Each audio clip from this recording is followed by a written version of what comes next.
আগে আমাদের 3 গাড়ি তেল লাগতো, এখন 3 গাড়ির জায়গায় আর এক গাড়ি তেল দিতে আছে।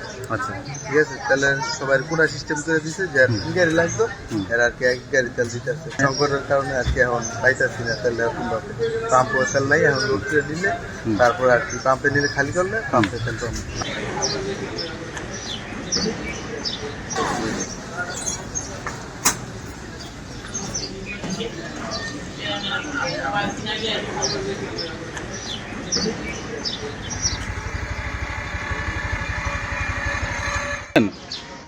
না না